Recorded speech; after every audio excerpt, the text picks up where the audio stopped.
Então, seguindo lá, a gente falou já sobre o nosso querido princípio da insignificância ou da bagatela. Falamos há pouco, na nossa primeira parte, falamos sobre os requisitos, né? Falando da famosa MARE, né? Que é a mínima. Estou repetindo esse termo, MARE, para que vocês memorizem bem essa classificação, mas vocês podem utilizar de qualquer outro método, qualquer outro meio, que vocês fixem esses requisitos, até porque esses requisitos não serão cobrados só em provas da nossa graduação, mas eu tenho certeza que principalmente em concursos, exame da ordem por aí afora, são sempre cobrados e na hora de discorrer eles querem, somente os aplicadores das provas querem que você destrinche os requisitos da maneira como as decisões, seja no âmbito do STJ, seja no âmbito do STF, são aplicadas. Então, falamos que ele segue esses 4 requisitos para aplicação do princípio da insignificância ou da bagatela. E falamos que esses princípios, esses requisitos devem ser realizados de maneira conjunta, de maneira fechada. Ou seja, quando o sujeito ele utiliza-se da mínima ofensividade da conduta, o que é a mínima ofensividade da conduta? O sujeito não oferece, na sua maneira de se comportar, na sua maneira de se conduzir, uma ofensa grande, ou seja, ele é uma ofensa mínima. Exemplo, se um sujeito realiza um furto de uma caneta BIC, ele, apesar de ele estar realizando um furto, como eu disse para vocês, de estar adequando o fato à norma do artigo 155, ele não apresenta uma conduta ofensiva, já que ele realizou o furto sem violência, sem grave ameaça, sem utilizar de outros meios mais fortes para conseguir realizar esse furto. Só uma pausa, um parênteses. Não quer dizer que o simples fato dele furtar uma caneta BIC vai incidir o princípio da insignificância, apenas que a conduta dele foi de maneira mínima, a ofensividade daquela conduta. E a gente requer também uma ausência de periculosidade social. Ou seja, aquele elemento, aquele sujeito, ele não integra uma organização criminosa, ele não faz aquilo de maneira rotineira, de maneira a ter aquilo como o meio de vida dele. Às vezes ele utilizou uma única vez, ou fez em intervalos maiores, realizou aquele furto daquela caneta, e, vamos dizer, saiu sem um bocal. E aí ele tem um toque e só utiliza a caneta com o bocal e teve que voltar para pegar o bocal da caneta. Então, além de ter essa mínima ofensividade da conduta, o sujeito também tem essa ausência de periculosidade social da ação. Essa ação dele, essa forma de se conduzir dele, não oferece um perigo social, não oferece um meio em que ele vive que costumais ele realizar aqueles atos. Falamos também sobre o terceiro requisito, o reduzido grau de reprovabilidade do comportamento.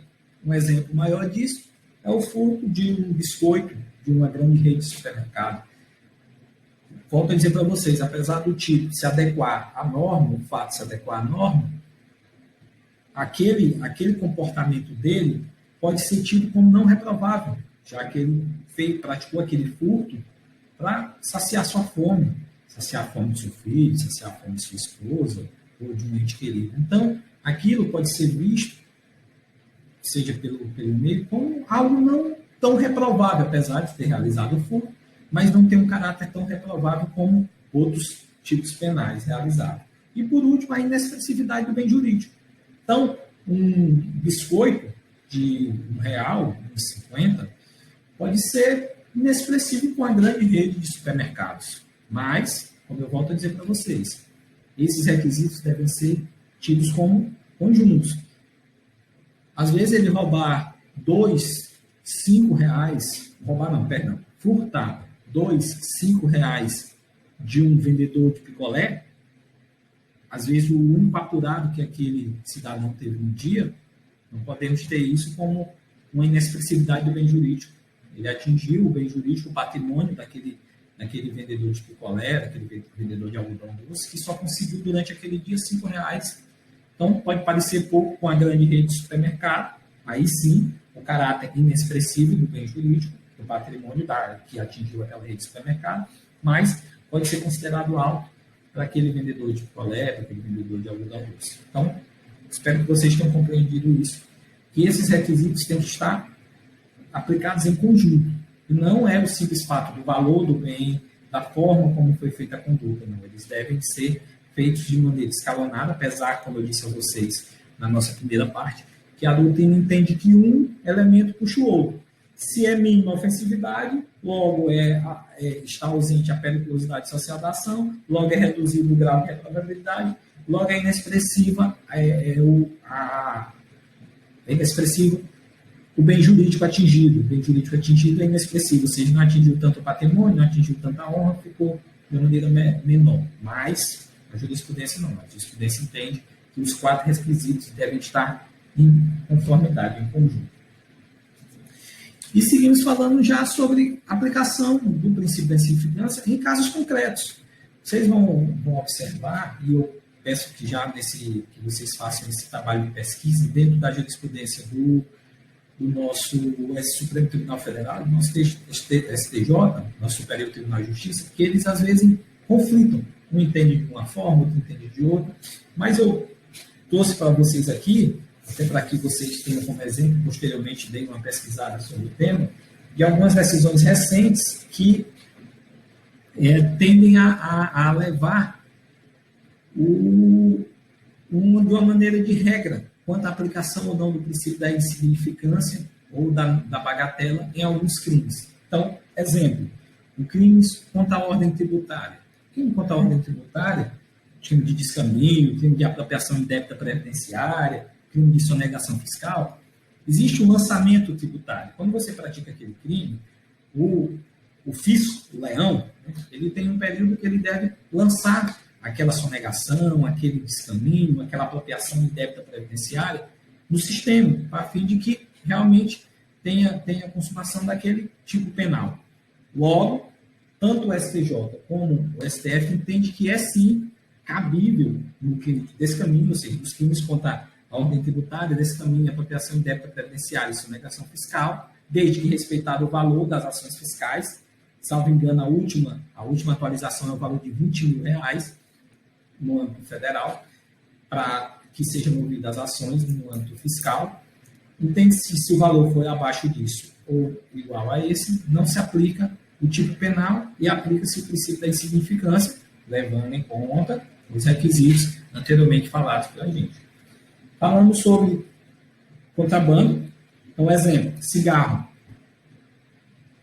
Cigarro, tanto o STJ como o STF entendem que não se aplica. Então, aquele contrabandista de cigarro que a gente vê, estão mais na fronteira do Paraguai e tudo, um carro cheio de cigarro, sem apresentação na nota fiscal, utilizando aquele produto de maneira contrabandeada, ou seja, o produto que não é vendido aqui no Brasil, tanto o STJ como o STF entendem que não aplica-se o princípio da insignificância. Mas um remédio. Temos uma decisão que diz que depende. Depende. Se aquele remédio está entrando no Brasil de maneira contrabandeada, ou seja, sem autorização legal do governo brasileiro, for exclusivamente para fins terapêutico-medicinais da pessoa que está contrabandeando, o STJ entende que sim, é possível a aplicação do princípio da insignificância. Você não está pegando uma quantidade de medicamento para revender, você está pegando medicamento para utilização própria como meio medicinal próprio. Só que você está utilizando do contrabando, ou seja, você não está passando de maneira legal na fronteira brasileira. Mas tanto o STJ entende que sim, é possível aplicar o princípio da insignificância. Os crimes eleitorais. A gente teve agora há pouco uma eleição municipal e foram realizadas algumas condutas, como compra de votos, como outras que são comuns aí, tidas como caixa grossa, e outras condutas comuns em períodos eleitorais.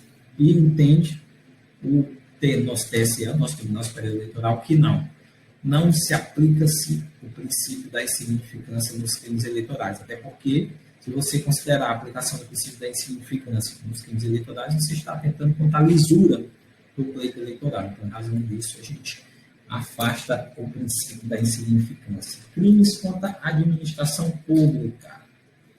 e buscar a administração pública é bastante interessante. Recentemente, o STF entende que sim, claro, em alguns casos.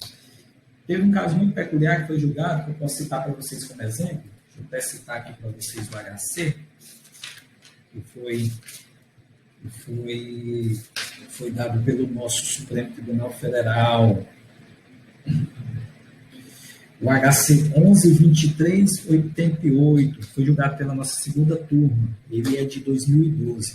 Ele considerou a apropriação de uns faróis de milha de um agente penitenciário. Esse farol de milha ia ser dado a um preso, estava detido no sistema carcerário, e o agente penitenciário ficou com esse acessório, esse farol de milha. Só que o valor do farol de milha era um valor, deixa eu até ver o valor aqui certinho, valor de R$13. Então, o Supremo Tribunal Federal, ao julgar esse HC, o HC número 11.23.88, entendeu que sim, aplicava-se nesse caso o princípio da insignificância. O STJ entende-se que não. Temos até, vou citar para vocês, a nossa súmula vinculante número a nossa súmula número 599. Então, anotem aí para vocês fazerem o estudo.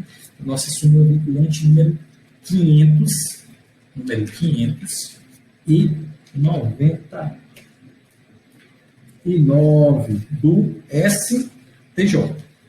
Perfeito? Seguindo quanto ao rol de crimes, moeda falsa. Eu acho que eu já até citei em exemplo em sala de aula o crime de moeda falsa. O fato de alguém falsificar uma nota de R$2 não elimina a insignificância, apesar do valor ser pequeno, o valor de R$2, mas o que está levando em conta aí é a credibilidade da nossa moeda. Então, jamais a nossa jurisprudência poderia aceitar que uma pessoa que falsificasse, mesmo que R$2, mesmo que R$5, fosse aplicado o princípio da insignificância, porque a nossa moeda ela tem que ser tratada como uma coisa séria, porque ela circula dentro do mercado. E se várias pessoas começarem a falsificar R$2, R$5, R$10, a gente perde a credibilidade e acreditar que aquela moeda é realmente verdadeira. Então, não leve em conta apenas o valor, apenas o grau de reprovabilidade da conduta, inexpressiva